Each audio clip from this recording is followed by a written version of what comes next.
Hello friends, welcome to the Chitra Science Hub. Today we will discuss about EZ nomenclature. First of all, what is the need of EZ nomenclature? EZ nomenclature is a type of designation which is assigned to geometrical isomers. Earlier, geometrical isomers are designed as cis and trans. तो हमारे cis और trans क्या थे? जैसे हम अपने first वाले example में देखें तो इस सी डबल बॉन्ड सी के एक तरफ इधर ये Cl ग्रुप है, इधर H, इधर Cl, इधर H। तो दोनों Cl एक दूसरे के अपोजिट हैं और दोनों H एक दूसरे के अपोजिट हैं। तो इस तरह के आइसोमर्स को हम कहते हैं ट्रांस। सिस क्या है?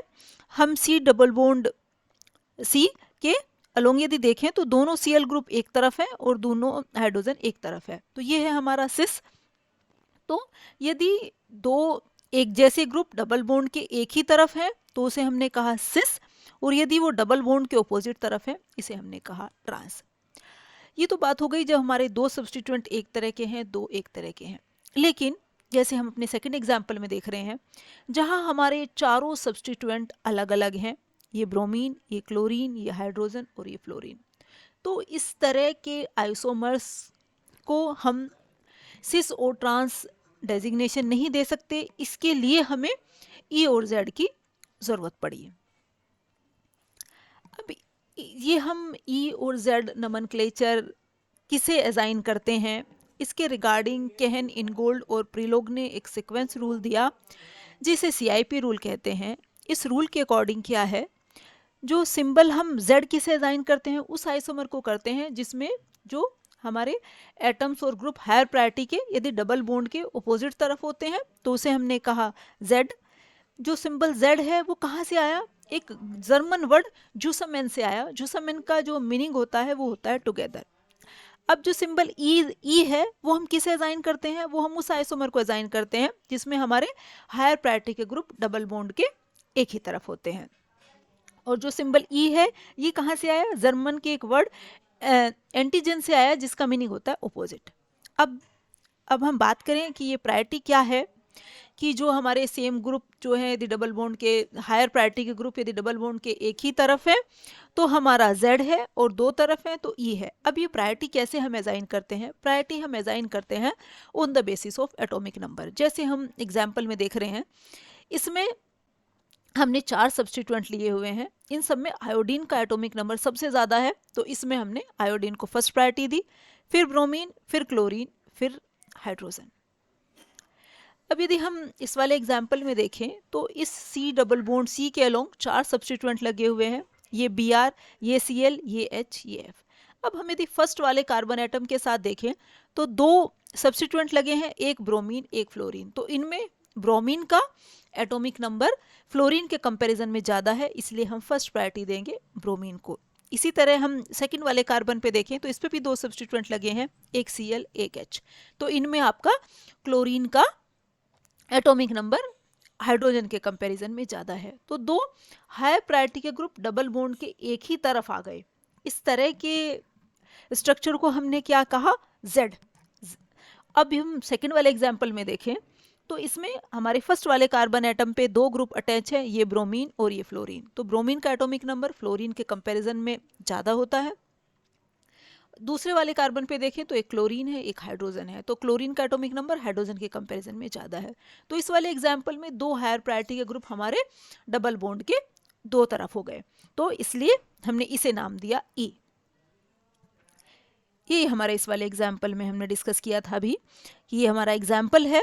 ये हमारा फर्स्ट वाले कार्बन पे हमने देखा इधर ब्रोमीन है और फ्लोरीन है, तो इन दोनों में ब्रोमीन का एटॉमिक नंबर जो है फ्लोरीन के कंपैरिजन में ज़्यादा है। इसी तरह सेकंड वाले कार्बन में क्लोरीन का हाइड्रोजन के कंपैरिजन में ज़्यादा है, तो हमारे दो हायर प्रायोरिटी के ग्रुप डबल बॉन्ड के एक ही तरफ आ गए, इसे हमने कहा Z। सेकंड वाले एग्जाम्पल में हम देखें तो फर्स्ट वाले कार्बन पे ये ब्रोमीन अटैच है, ये फ्लोरीन अटैच है, तो ब्रोमीन का एटॉमिक नंबर फ्लोरीन के कंपैरिजन में ज़्यादा है। इसी तरह हम सेकंड वाले कार्बन को देखें तो इस पे एक हाइड्रोजन अटैच है एक क्लोरीन, तो क्लोरीन का एटॉमिक नंबर हाइड्रोजन के कंपैरिजन में ज़्यादा है, तो दो हायर प्रायोरिटी के ग्रुप डबल बॉन्ड के दो तरफ हैं, इसलिए ये हमारा क्या हो गया? ई फॉर्म। क्या हो यदि डिफरेंट तरह के ग्रुप्स लगे हुए हों तो उनका प्रेसिडेंस हम कैसे डिसाइड करते हैं? उनका प्रेसिडेंस हम डिसाइड करते हैं जो हमारा फर्स्ट अटैच ग्रुप है। जैसे हम जो है, ये हमने एक एग्जाम्पल लिया है, इसमें इस वाले क्लोरीन और इस वाले कार्बन एटम के साथ ये क्लोरीन अटैच है, यहाँ ग्रुप है SO3H। तो ये कार्बन डायरेक्टली सल्फर के साथ जुड़ा है और इस वाले में ये इधर क्लोरीन के साथ जुड़ा है। तो सल्फर और क्लोरीन के कंपैरिजन में सल्फर का एटॉमिक नंबर 16 होता है, क्लोरीन का 17, तो क्लोरीन का एटॉमिक नंबर ज़्यादा है।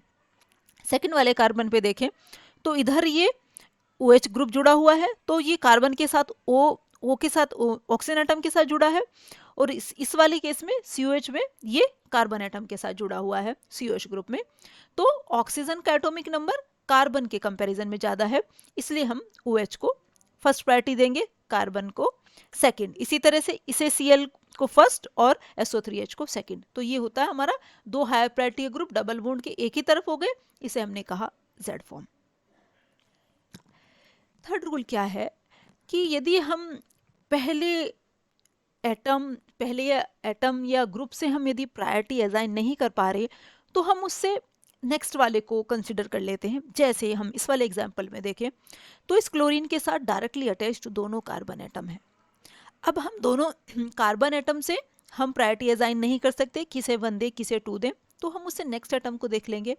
इसमें हाइड्रोजन है, इसमें नेक्स्ट अटैच्ड एक तरफ क्लोरीन है और दो तरफ हाइड्रोजन है, इसमें तीनों हाइड्रोजन ही अटैच है, तो हम फर्स्ट प्रायोरिटी इसे देंगे, सेकंड प्रायोरिटी इसे देंगे। इसी तरह इस वाले कार्बन में देखें तो आपका डायरेक्टली अटैच दोनों कार्बन एटम है, लेकिन इधर ये जो है दो तरफ हाइड्रोजन से जुड़ा है, एक तरफ OH से। इधर क्या है, ये आपका एक तरफ हाइड्रोजन से जुड़ा है, दूसरी तरफ क्या है, डबल बॉन्ड की हेल्प से ऑक्सीजन के साथ जुड़ा है। तो फर्स्ट प्रायोरिटी इसे देंगे, सेकंड इसे देंगे, इसमें फर्स्ट प्रायोरिटी इसे देंगे, सेकंड इसे देंगे, तो इसलिए इस तरह का फॉर्म हमारी क्या हो गई, Z। ये हमारे कुछ एग्जाम्पल्स हैं, जैसे हम इस वाले एग्जाम्पल में देख रहे हैं।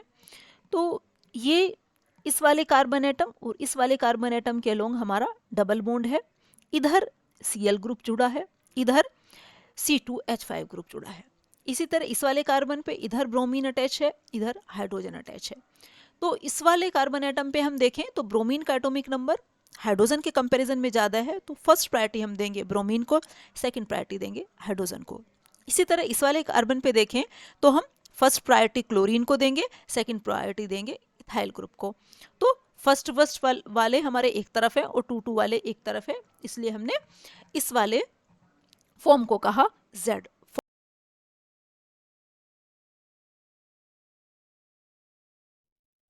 इसी तरह से हम अपने इस वाले एग्जाम्पल को देखें तो ये जस्ट उससे रिवर्स केस है।